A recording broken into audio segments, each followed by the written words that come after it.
Hi friends, welcome to Roopamma kitchen. ఈరోజు మన ఛానల్లో చాలా సింపుల్గా ఈజీగా అయిపోయే, అందరికీ కాకరకాయ అంటే ఒక రకమైన భయం ఉంటుంది, కానీ ఎవరైనా ఇష్టంగా తినేసేటట్టు ఈరోజు కాకరకాయ ఫ్రైని సింపుల్గా టేస్టీగా ఎలా చేయాలో ఈ వీడియోలో తెలుసుకోబోతున్నాం. మరి ప్రాసెస్ ఏంటో చూసేద్దామా? ఈ వీడియో నచ్చితే తప్పకుండా ఒక లైక్ చేసి ఈ ఛానల్ని సబ్స్క్రైబ్ చేసేయండి. ముందుగా ఒక 4-5 కాకరకాయలు తీసుకోండి. మీకు ఎన్ని కావాలంటే అంటే మీరు ఎంతమందికి వండుతున్నారనే బేస్ మీద మీరు కాకరకాయని తీసుకోండి. ఎడ్జెస్ని కట్ చేసి వీడియోలో చూపిస్తున్నట్టు చక్కగా దానిపైన ఉన్న పెచ్చు అంతా కూడా నీట్గా క్లీన్ చేసేసుకోండి. చూసారు కదా, ఇప్పుడు వీడియోలో చూపిస్తున్నాను కదా, ఆ విధంగా కాకరకాయల మీద ఉన్న పెచ్చు అంతా కూడా నీట్గా క్లీన్ చేసి వాష్ చేసేయండి. వీడియోలో చూపిస్తున్నట్టు చేత్తోనే సన్న సన్న ముక్కలుగా అంటే చాలా సన్నగా చిన్న చిన్న ముక్కలుగా కట్ చేసుకోండి, లేదా చాపింగ్ బోర్డ్ మీదైనా పెట్టి ఎంత వీలైతే అంత సన్నగా అంటే పలచగా కాకరకాయ ముక్కల్ని కట్ చేసుకోండి. వీడియోలో చూపిస్తున్నట్టు చక్కగా రౌండ్గా పలచగా కట్ చేసుకోండి. అప్పుడు కర్రీ అనేది చాలా బాగుంటుంది. చక్కగా ఫ్రై అవుతాయి, త్వరగా ఫ్రై అవుతాయి, టేస్టీగా కూడా ఉంటుంది.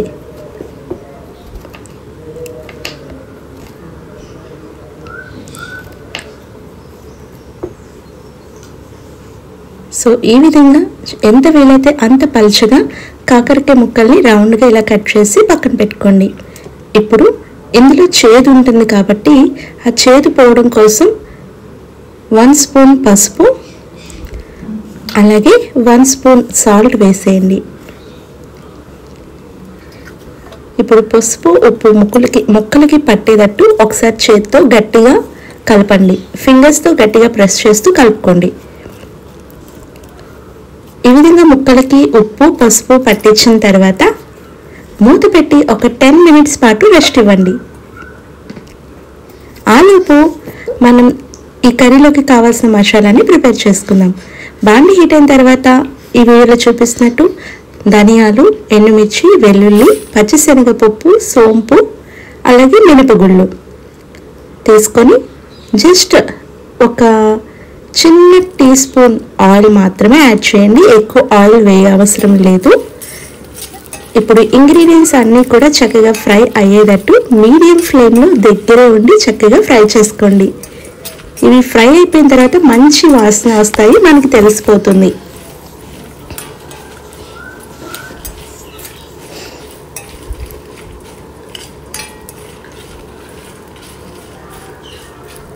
ఇక్కడ ఎండుమిర్చి నేను 5-6 ఎండుమిర్చి తీసుకున్నానండి. అలాగే సగం వెల్లుల్లి రెబ్బను తీసుకున్నాను, 1 స్పూన్ ధనియాలు తీసుకున్నాను, 1/2 స్పూన్ పచ్చిశనగపప్పు, 1/2 స్పూన్ మినపగుళ్ళు తీసుకున్నానండి. అలాగే 1 స్పూన్ సోంపు కూడా తీసుకున్నాను. ఇవన్నీ చక్కగా ఫ్రై అయిన తర్వాత మిక్సీ జార్లోకి తీసేయండి. ఇప్పుడు మనం పక్కన పెట్టి ఉంచుకున్నాం కదా కాకరకాయ ముక్కల్ని, చూసారా? ఇప్పుడు నేను వాటిని పిండుతుంటే వాటిలో నుంచి రసం బయటకు వస్తుంది, అంటే వాటర్ కంటెంట్ అంతా బయటకు వచ్చేస్తుంది. సో చేదంతా కూడా పోతుంది అనమాట. ఇప్పుడు నేను వీడియోలో చూపిస్తున్నట్టు చక్కగా గట్టిగా ఫింగర్స్తో ప్రెస్ చేస్తూ ముక్కల్ని శుభ్రంగా ఆ చేదంతా పోయేటట్టు మనం చూసారా వాటర్ ఎలా వస్తుందో. సో ఈ విధంగా వాటర్ అంతా కూడా సపరేట్ అయిపోతుంది.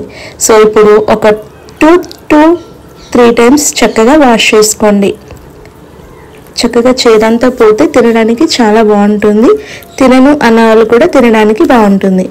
సో ఒక 2-3 సార్లు శుభ్రంగా వాష్ చేసుకున్న తర్వాత ఈ విధంగా అయ్యాయండి.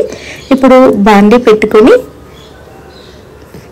4-5 స్పూన్స్ ఆఫ్ ఆయిల్ని యాడ్ చేసుకోండి.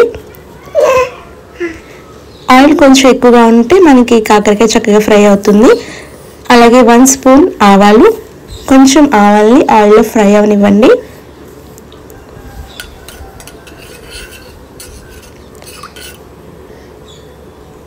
అలాగే ఒక 2 రెబ్బల కరివేపాకుని కూడా వేసి ఆయిల్లో ఫ్రై అవనివ్వండి.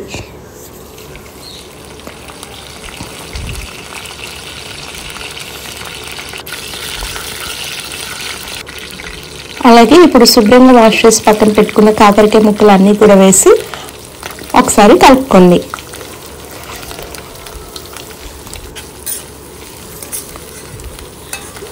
మనకి త్వరగా కుక్ అయిపోతుందండి. మనం చాలా సన్నగా చాప్ చేసుకున్నాం కదా, సో కర్రీ చాలా త్వరగానే కుక్ అయిపోతుంది. మీడియం అండ్ లో ఫ్లేమ్ని అడ్జస్ట్ చేసుకుంటూ దగ్గరే ఉండి కుక్ చేసుకుంటే జస్ట్ ఒక 10 minutesలో మీకు కర్రీ రెడీ అయిపోతుంది.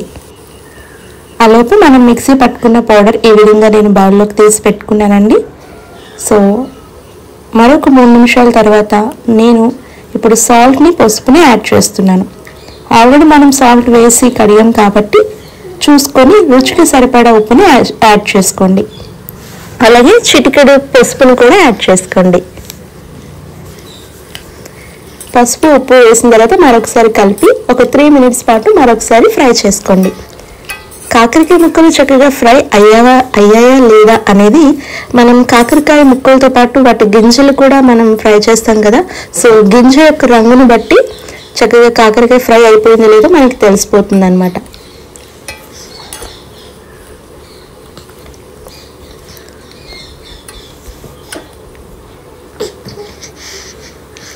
చూసారా, లైట్ బ్రౌనిష్ కలర్లోకి వస్తుంది కదా. సో ఈ స్టేజ్లో ఒకసారి కలుపుకొని మనం మిక్సీ పట్టి పక్కన పెట్టుకునే మసాలా పౌడర్ అంతా కూడా ఇప్పుడు కర్రీలో యాడ్ చేసేయండి.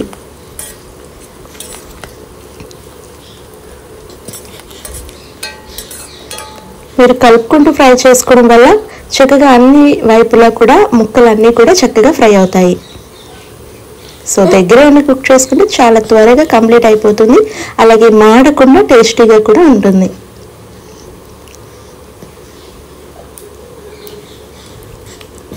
సో ఈ విధంగా మనం మిక్సీ పట్టుకున్న పౌడర్ అంతా కూడా వేసేయండి. ఒకసారి కలుపుకోండి. మనం ఆల్రెడీ మసాలాలన్నీ కూడా వేయించి పెట్టాం కాబట్టి ఎక్కువసేపు మనం మసాలా వేసిన తర్వాత కుక్ అవ్వని అవసరం లేదు. జస్ట్ మనం మూత పెట్టేసి ఒక 2 minutes పాటు కుక్ అవుతే సరిపోతుంది. సో ఈ విధంగా కలిపిన తర్వాత మూత పెట్టేయండి. ఒక 2 minutes పాటు లో ఫ్లేమ్ని వదిలేసేయండి. 2 minutes తర్వాత ఓపెన్ చేసి చూస్తున్నానండి, మంచి సువాసన వస్తుంది. ఇప్పుడు స్టవ్ ఆఫ్ చేసేసి ప్లేట్లోకి సర్వ్ చేసేసుకోండి. అంతే అండి, మీరు తినడానికి కాకరకాయ ఫ్రై రెడీ అయిపోయింది. సింపుల్గా ఉంది కదా, ఇంట్లో తప్పకుండా ట్రై చేసి చూడండి.